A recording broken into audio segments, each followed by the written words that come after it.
One of you all recently asked if we could walk through Ephesians 6:12, so we're going to try to fit that into a quick video here, so follow along.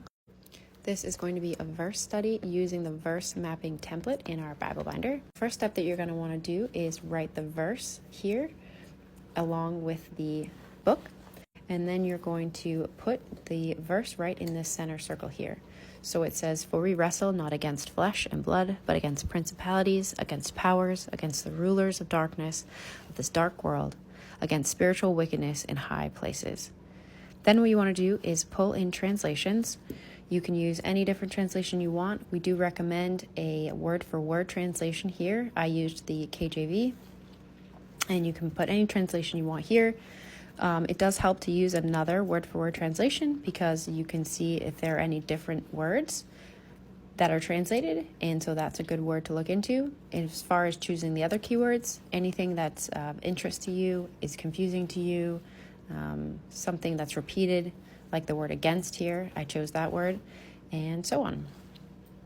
Next, before you start diving into those keywords though, you want to look at your context. And so we can see from a previous Bible binder template that I had pulled into a little bit more about this book, that it was written by Paul around the early 60s AD, and that he had established this church on his second missionary journey, which was about 10 to 15, 14 years earlier. And due to Ephesus' focus on the magic and the occult, he focuses on God's authority over all the spiritual realm. And he's writing to that church there. So then from there, you want to dive into your keywords. I chose wrestle against flesh and blood, darkness, spiritual and wickedness. I did also use these. So this is a great place to use your extra space here, because there will be a lot more in some verses that you really just want to dive into further. One quick thing before we move on to the next section is that the word wrestle here in the original Greek, and these are the Strong's numbers. So if you use a concordance, you don't have to when you first start. Just using a regular dictionary is totally fine.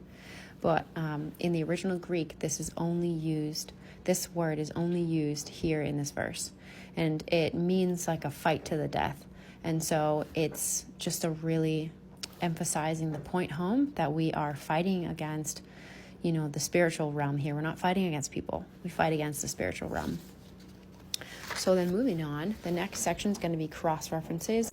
So then once you've written out your cross-references, you want to take a quick pause here and recognize that you are now moving from gathering information, gathering context, looking things up, and you are moving into a little bit more of a spirit-led process here. And so it's a good time to pause and pray and just allow the Holy Spirit to kind of move you into a more meditative and reflective place in the process. So then from here, you want to do and fill out your view of God and view of man section. And these are two sides of the same coin. And one thing that I wrote down for a view of God and view of man, to give you guys sort of a reference, is that it's God's providence that he gives us the power and ability to wrestle this way. Jesus' love gives the strength. His Holy Spirit emboldens. His Holy Spirit empowers and encourages. And indeed, he is the ultimate victory. I wrote down for view of man or self is that we never fight with people. Really, it is the spiritual forces that are listed here that we're battling to the death, that we would remember is something that I would be praying about. So then the next section is reflection and application. There are so many different ways to reflect and apply. You can ask yourself questions. You can really just start to see if the Holy Spirit brings anything particular into mind that you can start to really think about.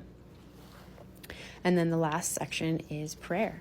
And one of the things that Lauren recently reminded me of was just to make sure that we're praying about the specific things in this verse.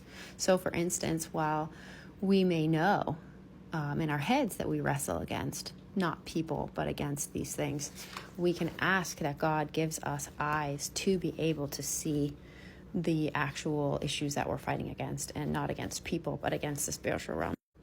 So that was a very quick run through of how you could verse map Ephesians 6:12. If you want to comment below any questions that you have, or how you may have gotten something different out of it, we would love to hear it.